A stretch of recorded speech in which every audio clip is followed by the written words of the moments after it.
शुरू करेंगे हम लोग। फिलहाल साहब आपके बीच है, हम जान रहे हैं कि आप लोग की उत्सुकता बहुत होगी। हम साहब से अनुरोध करेंगे कि गुरु भाइयों से बात करें। आप सबों को मेरा प्रणाम।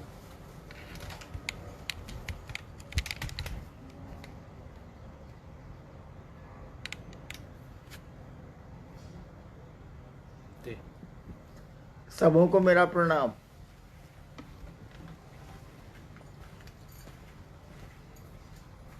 आज नवमी है, तिथि खंडित होकर दशमी भी आ गई है। दशहरा का पर्व है, बड़ा ही पावन और हर्षोल्लास का पर्व है ये, जहाँ हम सभी मिलकर उस महाशक्ति की, उस दुर्गा की पूजा करते हैं। सूरज तो आज निकला है नवमी में, जैसा अखबार कहते हैं।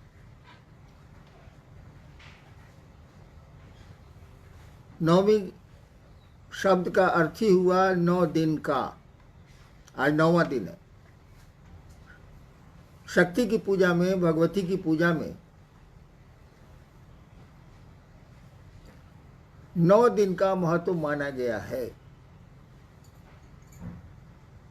जैसे रामनवमी में भी है, नौ दुर्गा का भी है, नवमी का भी है। इसकी आध्यात्मिक व्याख्या की गई है, इसमें कहा गया है कि तत्व हैं, पंच महाभूत हैं ये। क्षिति जल पावक समीर गगन पंच महाभूत हैं, और 3 गुण प्रकृति, त्रिगुणात्मक प्रकृति है ये। सतरज तम 5 तत्व और 3 पूरा चराचर जगत बना हुआ है।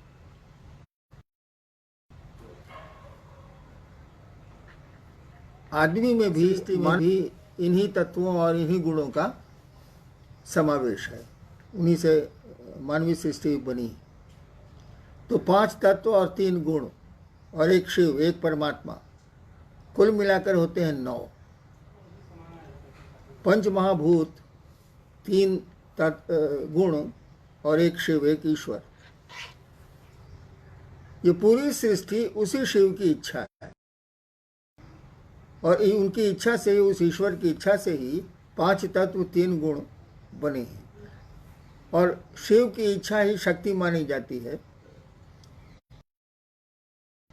ऐसी परिस्थिति में वो 9 के भीतर ही है। 5 तत्व 3 गुणों एक शिव के भीतर ही पूरी शक्ति का विस्तार है, पूरी सृष्टि का विस्तार है। परमात्मा की इसी के माध्यम से व्याप्ति भी है और विस्तार भी है। इसीलिए शक्ति की पूजा में 9 अंक आता है। आज रामनवमी है, तिथि खंडित हुई है, तो दशहरा आया है, यानी दशमी आई है। पहले आप सबों को इस दशहरा पर, इस विजयादशमी के पर्व पर मेरी हार्दिक शुभकामना है। आप मेरा प्रणाम ग्रहण करें। जहाँ तक कोरोना का सवाल है, इस बीमारी का सवाल है जिससे आज विश्व त्रस्त है। लॉकडाउन तो करीब करीब ख़त्म किया जा रहा है सरकारों के द्वारा, भारत सरकार, राज्य सरकारों के द्वारा, लेकिन बीमारी की दवा नहीं है। आपको याद होगा कि प्रधानमंत्री जी ने कहा कि दवाई नहीं तो ढिलाई नहीं। हमको आपको उसको मानना चाहिए। मास्क और जो दूरी है, सोशल डिस्टेंस जो मेंटेन करना है, 6 गज का, 6 फीट का, उसको मानना है। अनावश्यक भीड़ भाड़ में नहीं जाना है। बिना काम के तफरीह में अभी नहीं निकलना है। थोड़ी सतर्कता तो ज़रूरी है। दवा आ जाएगी तो फिर देश में जो मशवरा प्राप्त होगा, सलाह प्राप्त होगी प्रशासन के द्वारा, वो हम लोग करेंगे। लेकिन अभी, और इसीलिए शिव चर्चाएँ भी बंद की गई हैं कि भीड़ नहीं हो। जैसे 200 आदमी के इकट्ठा होने की अनुमति सरकार दे रही है, लेकिन 200 आदमी ही मात्र इकट्ठा होंगे इसकी कोई गारंटी हम आप नहीं ले सकते। कहे कि सब समझता है कि हम तो अकेले जा रहे हैं। वो एक राजा था ना, जिसने कहा कि 1 लोटा थोड़ा सा दूध कुएं में डाल दिया और कहा कि इलाके के लोग इसमें 1-1 लोटा दूध डालें। सबने सोचा कि जब दूध पड़ा ही हुआ है तो 1 लोटा से क्या अंतर पड़ता है, पानी डाल देते हैं। और पूरे इलाके से 1-1 लोटा पानी ही आता रहा, दूध नहीं आया। नतीजा हुआ कि कुआं का पानी जो दूध था वो भी पानी हो गया। तो 200 आदमी की अनुमति या प्रशासन आपको अनुमति देता है कि 200 आदमी का आप कार्यक्रम कर सकते हैं। यदि एसडीओ साहब आपके लोकल जो अनुमंडल पदाधिकारी हैं वो अनुमति देते हैं कि ठीक है 200 आदमी में आप अपना कार्यक्रम करिए, लेकिन आप कोई गारंटी नहीं दे सकते हैं कि 2 ही आदमी होंगे। वो संख्या बढ़ेगी क्योंकि शिव शिष्यता में भीड़ बहुत है, शिव शिष्य बहुत हैं, खास करके गुरु बहनें हैं जो मानती नहीं हैं। तो 200 आदमी की अनुमति लेकर कार्यक्रम करना भी बहुत ठीक नहीं होगा, क्योंकि आप संख्या को रेगुलेट नहीं कर सकते हैं, नियमित नहीं कर सकते।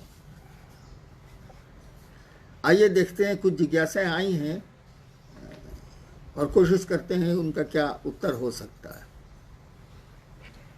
जी, अरुणाचल प्रदेश से एक शिष्य हैं जिन्होंने जिज्ञासा भेजी है कि कहा जाता है कि शिव और शक्ति में कोई विभेद नहीं है, ऐसे में भगवान शिव से जुड़े बिना शक्ति की आराधना कैसे फलदायी होगी?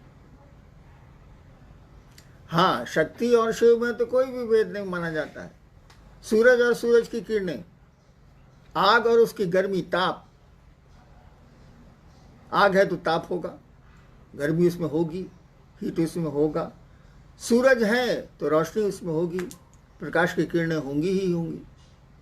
ठीक उसी तरह से शिव हैं तो माना जाएगा कि शिव में शक्ति व्यक्त हुई है, शिव में जो शक्ति अंतर्निहित है वो व्यक्त हुई है, और पूरी सृष्टि हमारे आपके सामने दृश्य भी है और दृश्य भी है। ये शक्ति कहा जाता है कि या शक्ति शिव से शक्ति, जो भी शक्तियां हैं वो शिव की शक्तियां हैं, अनंत शक्तियां हैं। मूल रूप से तो जो शक्ति मानी जाती है उसकी पूजा हो भी रही है, गौरी हैं और अन्य शक्तियां हैं जो मूल रूप से मानी जाती हैं। उनके नीचे तो असंख्य अनंत शक्तियां हैं। तो शिव के बिना तो शक्ति हो नहीं सकती, और शक्ति ना हो तो शिव भी जाने नहीं जाएंगे, अव्यक्त होंगे। जो महाकाल की स्थिति है, जब काल ही नहीं था तब भी शिव थे। काल का अर्थ होता है जब कुछ बनेगा तो काल शुरू होगा। जैसे घड़ी बन जाएगी तब समय शुरू होगा कि इस तारीख को बनी थी, इतने दिन चलेगी, इसके बाद ये खत्म हो जाएगी। दवा बनी है, इतने दिन ठीक रहेगी, उसके बाद इसकी शक्ति घटती चली जाएगी। तो महाकाल का यही कॉन्सेप्ट है, महाकाली का भी यही कॉन्सेप्ट है। जब काल नहीं था यानी सृष्टि नहीं थी तभी ये थे, लेकिन वहां शक्ति अव्यक्त है शिव में, शिव की इच्छा अव्यक्त है शिव में, व्यक्त नहीं हुई है, उसका प्रस्फुटन नहीं हुआ है। जैसे शक्ति व्यक्त हुई है तब वही 5 तत्व और 3 गुणों का निर्माण हुआ है और पूरी सृष्टि बनती चली गई है क्रमशः। सवाल है कि क्या शक्ति की जी विभेद नहीं है कोई, वो तो नहीं है शिव और शक्ति में। हाँ। तो ऐसे में भगवान शिव से जुड़े बिना शक्ति की आराधना कैसे फलदायी होगी? देखिए, आराधना का उद्देश्य क्या है, पहले तो ये महत्वपूर्ण है। आप चाहते क्या है, आप भगवती से क्या मांगना चाहते हैं? सुख, धन, धान्य, वैभव, इस जगत की चीजें, या भगवती को ही मांगना चाहते हैं?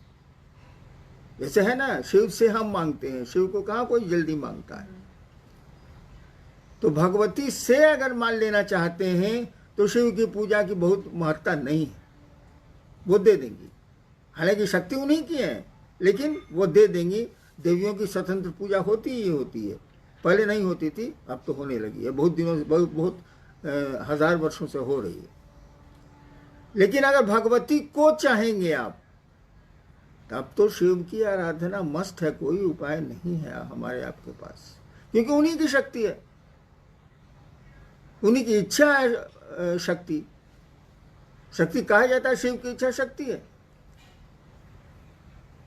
और उन्हीं की इच्छा से सारा जगत चल रहा है, वही शक्ति काम कर रही है। तो शक्ति से अगर जगत मांग रहे हैं तो मिल भी सकता है, लेकिन शक्ति को ही मांग रहे हैं, भगवती को ही अपना बनाना चाहते हैं, तब तो शिव की आराधना अनिवार्य है, आवश्यक है, कोई उपाय हमारे आपके पास नहीं है। जगत मांगिएगा तो दे सकती, देती ही।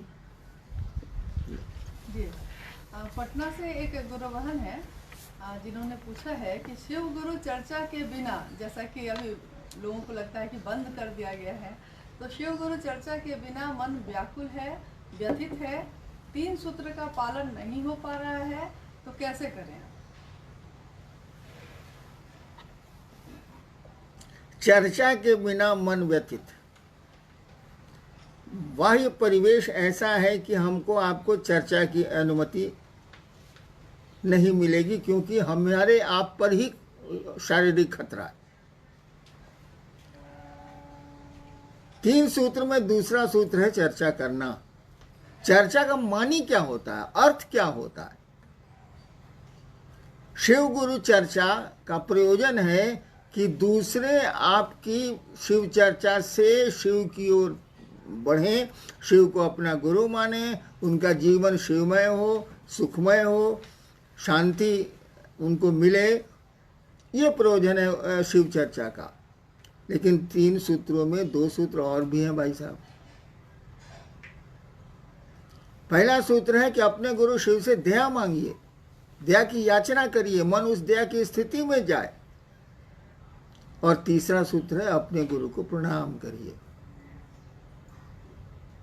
आपने शिष्यानुभूति, मेरी पतली सी पुस्तक है, उसको पढ़ा होगा। उसमें लिखा हुआ है कि शिव शिष्यता के लिए अनिवार्य एक ही चीज है, वो है अस्थायी शिष्य भाव। यानी शिव हमारे गुरु हैं, शिव मेरे गुरु हैं, यह भाव खंडित नहीं हो। जैसे आज तिथि खंडित हो गई, 9वीं में 10वीं घुस आई, कभी कभी चतुर्दशी में अमावस्या घुस आती। अस्थायी शिष्य भाव चाहिए, यानी मैं शिव का शिष्य हूं तो हूं, इसमें कोई भी संशय, कोई भी 2 बातें नहीं होंगी। शिव मेरे गुरु हैं तो हैं। अगर अस्थायी शिष्य भाव है तो अस्थायी मन नमन की स्थिति में जाएगा, अस्थायी रूप से जाएगा। अस्थायी रूप से मन शिव से दया की याचना में जाएगा। बोलने या करने जैसा कुछ भी नहीं। मन तो नहीं लग रहा है, इसीलिए कि चर्चा करते थे तो भीड़ होती थी, भीड़ में बोल रहे हैं हम तो थोड़ा मजा आता था, अच्छा लगता था कि इतने लोग बेवकूफ बैठे हैं मेरे सामने, हम ज़्यादा होशियार हैं, इसीलिए चर्चा कर रहे हैं। दूसरे प्रयोजन भी हो सकते हैं। एक आदमी का प्रयोजन हो सकता है कि लोगों को सुना रहा वो कि शिव की चर्चा सुन के ये लोग शिव की ओर चलेंगे, शिव इनके गुरु होंगे, शिव से जुड़ेगा इनका मन, तो कम से कम शैतानियत से तो बचेगा। और कुछ की मनसा होगी कि भीड़ है, इतने लोग मेरे हैं तो कुछ लौकिक जगत मिल ही जाएगा, सम्मान मिल ही जाएगा, सुविधाएं मिल ही जाएंगी, अन्य काम भी धरती के हो ही जाएंगे। तो ऐसे लोगों को ज़्यादा तकलीफ हो रही है, जिनका जगत छूट रहा है चर्चा के बिना, जागतिक सुख सुविधाएं कम हो रही हैं चर्चा के बिना, उनको तो दर्द होगा भैया कि कुछ मिल नहीं रहा है, न सम्मान मिल रहा है, न सुविधा मिल रही है, न पैसे मिल रहे हैं, ये क्या हो रहा है। शोर तो वही लोग ज़्यादा करेंगे।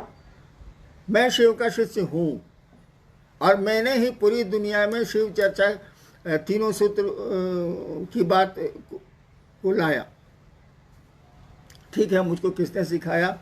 महादेव मेरे गुरु ने सिखाया, यह बात छोड़ दीजिए, मैं ही प्रत्यक्ष रूप से दिखता हूँ। मेरे मन में कभी ऐसा नहीं हुआ कि 6-7 महीने से शिव गुरु की चर्चा मेरे द्वारा बंद है, मेरी शिष्यता का क्या होगा, कभी नहीं आया मेरे मन। क्योंकि शिव मेरे गुरु हैं, चर्चा हो या नहीं हो क्या अंतर आता। महादेव मेरे गुरु हैं। जब मौका मिलेगा तो लोगों को शिव की ओर प्रेरित करेंगे। अगर शिव चर्चा बंद होने से आपकी शिव शिष्यता खंडित हो रही है, आपकी शिव शिष्यता कमजोर हो रही है, तो लानत है ऐसे शिव शिष्यों पर। ऐसे शिव शिष्यों को शिव शिष्यता छोड़ देनी चाहिए, यह मेरी राय। नेक्स्ट। बनारस से एक शिव शिष्य हैं, उन्होंने कहा है कि शिव शिष्य बहुत दिनों से नमः शिवाय कर रहे हैं। कुछ लोग मना करने पर भी करोड़ों कर चुके हैं, तब भी उन्हें शांति नहीं है और परेशानियों की शिकायत करते हैं। क्यों? परम शांत की पूजा करके भी इतनी अशांति क्यों है? मैंने इतने दिन से नमः शिवाय करते हैं, करोड़ों कर चुके हैं। जी। अच्छा अच्छा, तो परम शांत की पूजा करके अशांति, इतनी अशांति क्यों है? जी, और तभी उन लोगों को शांति नहीं मिली, बोलते हैं।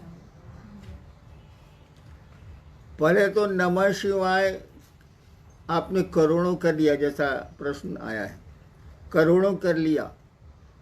मैं ऐसे लोगों से मिला हूं जिन्होंने अरबों नमः शिवाय किए, और मेरे साथ रहे हैं वो लोग जिन्होंने अरबों नमः शिवाय किए हैं। 24 घंटे यही काम ही करता था वो।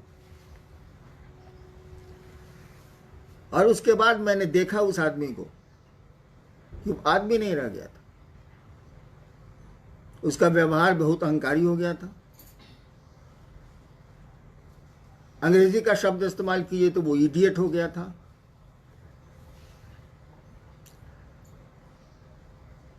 अव्यवहारिक हो चुका था, किसी से ठीक से बात नहीं करता था। तो अभी तो आपने कहा कि नमः शिवाय करके भी परेशानियां आए, इतने नमः शिवाय किया। एक आदमी तो मैंने देखा है कि नमः शिवाय करके सबको डांटते चलता था। मर गया, वो आदमी नहीं है धरती पर, लेकिन मैंने देखा है। क्यों ऐसा हुआ? नमः शिवाय का अर्थ है शिव को प्रणाम, शिव को नमन। उस सर्वोच्च सत्ता को आप प्रणाम निवेदित कर रहे हैं, झुक रहे हैं आप। ये नमः शिवाय करके तन कैसे गए आप? कहीं जरूर गड़बड़ी है, और भीषण गड़बड़ी है। सामान्य आदमी भी बेकार हो गया नमः शिवाय करके। इसीलिए कि नमः शिवाय में दो स्थितियां होती हैं। एक, नमः शिवाय का अर्थ में जो भाव छिपा है वो, जैसे नमः शिवाय का अर्थ है शिव को नमन, शिव को प्रणाम। इसमें भाव क्या छिपा है? मन आपका झुकेगा भाई साहब। प्रणाम करिएगा किसी को तो मन झुकेगा। बिना झुके भी प्रणाम होता है, खूब होता है। हम लोग लाचारी में धरती पर बहुतों को प्रणाम करते हैं और मन ही मन सोचते हैं कि साल कहां से बेटा गया, आज खाना नहीं मिलेगा। ऐसे भी प्रणाम होते हैं औपचारिक, लेकिन शिव को तो औपचारिक प्रणाम नहीं चलेंगे। वहां तो मन को प्रणाम की स्थिति में जाना होगा। नमः शिवाय का अर्थ और चैतन्य मंत्र में दो चीजें होती हैं। तो नमः शिवाय का अर्थ तो क्लियर है, बहुत हल्की सी संस्कृत है, नमः शिवाय, शिव को प्रणाम। लेकिन इसका अर्थ है शिव को प्रणाम, उसके में भाव क्या है? रोड पर चल रहे हैं, कका गोड़ लगता नहीं, अब मने मन सोच रहे हैं साला ककवा कहां से बेटा गया, आज तो नाश्ता नहीं मिलेगा। वाह, ये प्रणाम नहीं है। तो नमः शिवाय में शिव को प्रणाम करने का भाव छिपा है, शिव को नमन करने की स्थिति छिपी है। मन जब शिव को प्रणाम करेगा तो ये झुकना सीखेगा, विनीत होगा। कहा जाता है अकड़ और अहंकार दो चीजें न भक्ति मार्ग में चलती हैं न शिष्यता में चलती हैं। अकड़ और अहंकार से बचना होगा। और चैतन्य, मंत्र में चैतन्य होता है। ये शिव क्या है?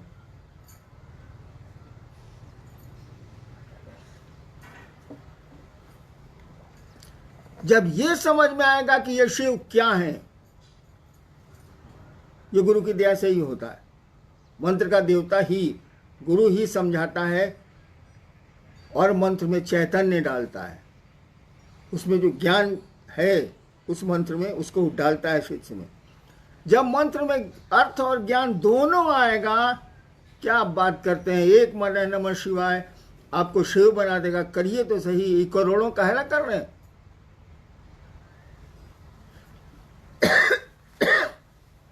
हमने कहा ना कि एक माला नमः शिवाय करिए, एक एक दाने पर शिव को प्रणाम करिए। तो हम तो लोग तो गिनती करते हैं, 108 हो गया। माला में तो 108 दाने दिए ही हुए हैं, उसको गिनती क्या करनी। और सांसों पर करिएगा तो सांसों की माला पे तो गिनती का सवाल ही नहीं। और आपकी सांसें भी फिक्स्ड है, हर एक आदमी को तय है कि कितनी सांसें लेगा ये धरती पर। तो नमः शिवाय में अर्थ और चैतन्य, अर्थ तो आप समझ सकते हैं, लेकिन चैतन्य के लिए गुरु की दया जरूरी है, उस मंत्र के देवता की दया जरूरी है। वो जब मिलेगी तो एक बार का नमः शिवाय आपको शिव के रास्ते में उठा के रख देगा। एक बार का नमः शिवाय कहा ही जाता है कि एक बार आपने शिव को प्रणाम कर लिया, निश्चल प्रणाम कर लिया, फिर प्रणाम की ज़रूरत नहीं है। फिर तो मन परमानेंट अस्थायी रूप से शिव भाव में चला जाएगा। आपने करोड़ों किए हैं, हुआ क्या? नमः शिवाय तो किया आपने, बस करते गए, न अर्थ समझा उसका ठीक से, न मंत्रों का अर्थ दिमाग में आया। कर रहे हैं तो कर रहे हैं, अर्थ जानते हुए भी आप माला पर आपका ध्यान है। और मन धीरे धीरे समझने लगा कि हम तो 1 लाख 2 लाख 1 करोड़ नमः शिवाय कर दिए, साला सामने वाला क्या बोलेगा हमसे। और अहंकार आपको छाया। अहंकार किसी को भी छाएगा तो धरती पर उसके संबंध बिगड़ेंगे, आध्यात्म में तो पूरी तरह बिगड़ जाएंगे। इसलिए याद रखिए भाई साहब, शिव शिष्यता में या भक्ति में अकड़ और अहंकार इसको हटाइए। इसके जब तक ये नहीं हटेगा तब तक आपका नमः शिवाय फलदायी नहीं होगा। वैसे धरती के छोटे मोटे काम हो जाए। नेक्स्ट। आरा से शिवसे से हैं, आपने कहा आओ चलें शिव की ओर, अब तो चल भी रहे हैं फिर भी परिणाम नहीं है, कष्ट बहुत है, मन भागता रहता है, आखिर क्यों है ऐसा? जब भी जीवात्मा, जब भी कोई इस धरती पर योनिगत होता है, आता है, वो पेड़ हो, जीव हो, इंसान हो, देवता हो, भगवान हो, जब भी वो योनिगत होगा, पैदा होगा इस धरती पर, तब तो धरती के नियम लगेंगे। उसे सुख भी मिलेगा, उसे दुख भी मिलेगा, और आनंद तो मिलता है मात्र शिव की ओर चलने से, उस ईश्वर की ओर चलने से। जब दुख मिलेगा तो याद रखिए सुख भी मिलेगा, जब सुख मिलेगा तो याद रखिए दुख भी मिलेगा। लेकिन जब आनंद मिलेगा तो उसका उल्टा होता ही नहीं है।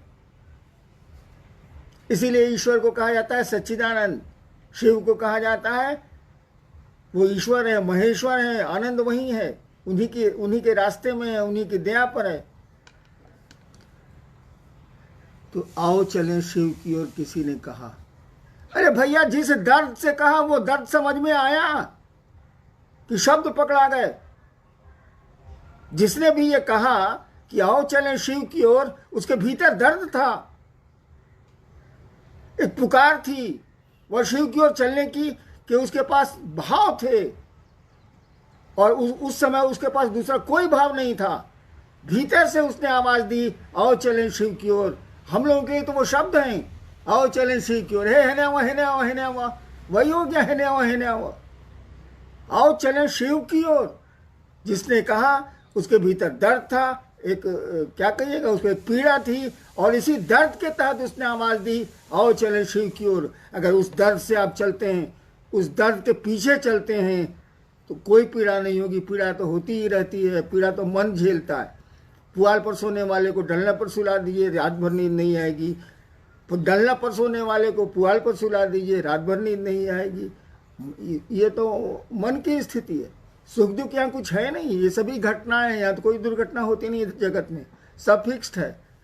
यहाँ सभी इंसिडेंट हैं, एक्सीडेंट नाम की कोई चीज़ नहीं है। हाँ, वो बोलचाल में हम लोग बोलते हैं। नेक्स्ट जी, मधेपुरा से शिवशु से हैं, उन्होंने पूछा है कि आपके द्वारा लिखित एक किताब जो आने वाली है, आओ चले शिव की ओर, वो हम लोगों को कब तक मिलेगी?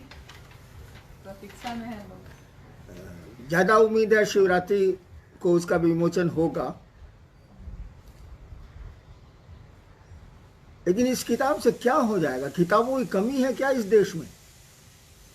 आओ चलें शिव की ओर किताब लिख देने से कोई शिव की ओर चलता है? किताबों में तो बातें लिखी हैं, उन बातों को समझ के लिखने वाले किससे मिलिए जिसने कहा कि आओ चलें शिव की ओर। दर्द वहां है, किताबों में दर्द नहीं मिलेगा। आपके कठोर भाव, आपके भीतरी भाव शब्द नहीं दे सकते। कोई रो रहा है दर्द से, शब्द में कितनहू बोलेगा, वो स्थिति दूसरे की नहीं होगी। तो किताब लिख देने से क्या हो जाएगा? हाँ, लौकिक रूप से पूछेगा तो चेष्टा है कि महाशिवरात्रि में 2021 में इसको निकाल दिया जाए। इसीलिए कि अब मैं बूढ़ा हो गया हूं, जाने वाला हूं, तो जो समझा मैंने लिख दिया। लेकिन लिख देने से क्या हो जाएगा? आपके पढ़ लेने से क्या हो जाएगा? अरे पढ़ के उसको जीवन में उतारना होगा। एक ही लाइन तो बहुत है, आओ चलें शिव की ओर। उसके बाद कुछ भी समझने की जरूरत नहीं है। चलिए शिव की ओर। ड्रामेबाजी थोड़ी है आध्यात्म। यहां तो नौटंकी चलती नहीं है। हमको आपको चलना चाहिए, दिल से चलना चाहिए शिव की ओर। फिर किसी किताब की जरूरत नहीं, किसी साधन की जरूरत नहीं, किसी 3 सूत्र की जरूरत नहीं है। चलिए तो सही। नेक्स्ट। एक बहुत पुराने गुरु भाई राजीव नगर पटना से हैं, बिहार से। उन्होंने कुछ अपनी जो उनके मन में चल रहा है उसको भेजा है कि शिव शिष्यता की यात्रा में आपकी छांव तले प्रेम को सीखने, समझने और देखने का सौभाग्य मिला। किसी से भी घृणा का भाव समाप्त प्राय हुआ, परंतु 25 साल के उपरांत स्वयं से प्रेम नहीं होने का भाव परेशान करता है। कहीं इस यात्रा में हम डिसऑनेस्ट तो नहीं हो रहे? आप बता सकते हैं, या जीवन की दुश्वारियां ऐसे भाव को जन्म दे रही हैं? आपके और शिव के प्रति मन को ईमानदार समझता हूँ, फिर भी क्या मैं समान स्थिति में नहीं हूँ?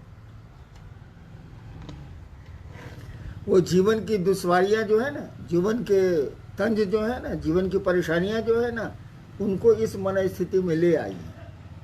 परेशानियां आती रहती हैं भाई साहब। किसी घर में चलिएगा तो ऊंचा नीचा आपको मिलेगा। अच्छी सड़कें मिलेंगी तो खराब सड़कें भी जीवन में मिलती हैं। सवारियों को ठीक कीजिए, खराब सड़कों से निकल हम अब जाएंगे। मैंने कई बार कहा है कि जब खराब सड़क मिले तो अच्छी गाड़ी कर लीजिए, अच्छी सवारी कर लीजिए, तो झटका कम लगेगा, दर्द कम होगा और शिव की सवारी से। लेकिन शिव की सवारी शरीर नहीं कर सकता है। शिव की सवारी जब करेगा तो मन करेगा। मन ही ने शैतान होता है, मन ही ने शिव होता है। एक आदमी घायल है और वो बेहोश हो गया है, कोई दर्द नहीं। एक बार मैं कुर्सी पर बैठा था यहीं रांची में, अचानक मैं बेहोश हो गया।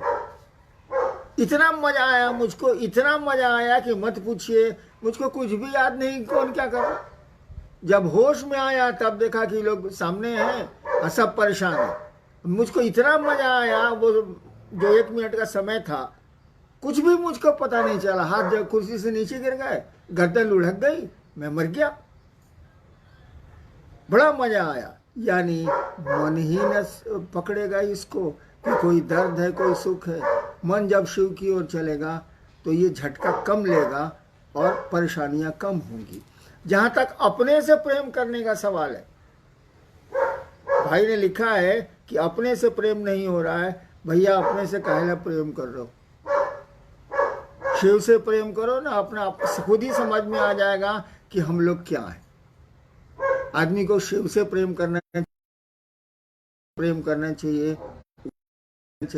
और थोड़ा बढ़िया से नमः शिवाय करिए। शिव को प्रणाम करने की कोशिश करिए। नमः शिवाय कोई दूसरा अर्थ नहीं है।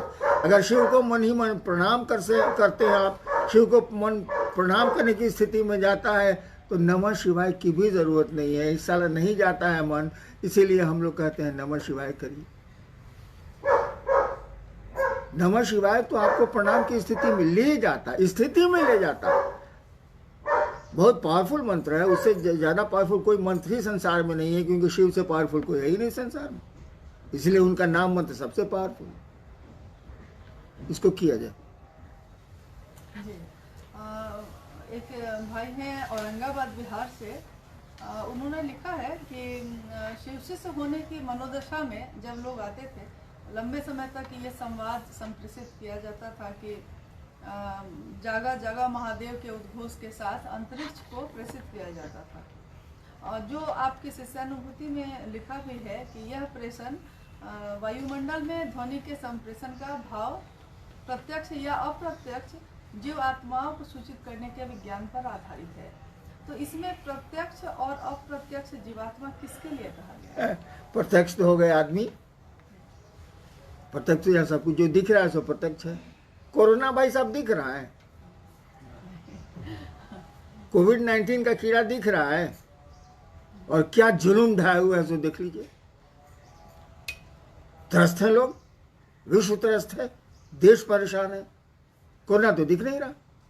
ऐसे असंख्य जीव हैं, जीव तो है वो, तभी उसके एक्शन है, तभी वो फेफड़ा को फुटबॉल की तरह खड़ा कर देता है ना जीव। तो कहा गया कि दृश्य अदृश्य दोनों जगत की जीवात्माओं के लिए यह संप्रेषण कि किसी ने शिव को अपना गुरु माना है काम करता है, इसीलिए संप्रेषण दिया हुआ है। अब तो घोषणा को भी बहुत महत्वपूर्ण हम लोग नहीं मान रहे हैं, क्योंकि घोषणा करने से क्या हो जाएगा। घोषणा तो हम लोग बहुत चीज़ की करते हैं, तो ये घोषणा कर देने से किसी ने शिव को गुरु माना है वो शिवसी से नहीं होगा। शिवसी से जब हो जाएगा तब ये घोषणा चरितार्थ होगी, सार्थक होगी। ऐसे घोषणा का कोई अर्थ नहीं। हाँ, प्रत्यक्ष अप्रत्यक्ष जो जीवात्माएं हैं उसको सूचना चाहिए जाती है। जब हम आप समझते हैं कि साला करा के भी साला शिव को गुरु नहीं मानेगा, ड्रामा कर रहा है, तो और लोग भी तो यही समझते हैं। चलिए भाई, अंतिम ही है ऐसे अच्छा भी। अच्छा बोलिए। एक गुजरात से एक है गुरु भाइयों और गुरु बहनों की तरफ से कि साहब से, चूंकि अभी कोरोना काल में लंबे समय से आपसे लोग मिल नहीं पा रहे हैं, तो ये उनका है कि साहब से कुछ महीने मिल नहीं पाए तो मन में बहुत घबराता है, लगता है कुछ खो गया है। ऐसी स्थिति क्यों हो गई है हम लोग? अभी तो टेम्पोररी नहीं मिल रहे हैं भाई साहब, अस्थायी रूप से आप नहीं मिल रहे हैं। 6 महीने हुआ, 7 महीने हुआ नहीं मिल रहे। वो तो कोरोना की संक्रांति कह लीजिए है। अस्थायी भी स्थिति आने वाली है भाई साहब। और मैंने कभी नहीं कहा कि आप मुझसे जुड़ें। मैंने शिव गुरु की बात शुरू की थी 1980 में, शिव गुरु से जुड़ने की बात की है, शिव का शिष्य बनने की बात की है। आज भी वही करता हूँ, और मरने तक आप मेरी आवाज़ यही सुनेंगे कि शिव से जुड़ें। और शिव परमानेंट है, अस्थाई है। शिव नहीं है तो शक्ति नहीं है, और शक्ति नहीं है तो जगत ही नहीं, हम आप ही नहीं। हमने शिव से जुड़ने की बात कही है, अपने से जुड़ने की बात नहीं कही है। और हमसे जुड़ के क्या करेंगे आप? जैसे आप अदना सा इंसान, हम भी अदना सा इंसान, दोनों तो एक ही हैं भाई साहब। लेकिन आइए मिल के चलते हैं शिव की ओर, जब तक चल सकते हैं। और नहीं चल सकेंगे तो अपने गुरु शिव से दया की याचना करेंगे। क्यों नहीं, बनाया उसी ने है, गुरु भी वही है। और गुरु का क्या मानी है जब उसके शिष्य ही नहीं हो, धरती पर आए ही नहीं, ऐसे गुरु को रहने से क्या फ़ायदा। वो बुलाता है, हम कहते ही हैं कि हम 1 कदम चलेंगे, वो 100 कदम चलता है। लेकिन शुरुआत तो हमको आपको ही करनी होगी, दवा तो हमको आपको ही खानी होगी। पॉकेट में और 3 सूत्र को लेकर ढोने में शिव से न जुड़ पाएंगे हम लोग। सबको मेरा प्रणाम।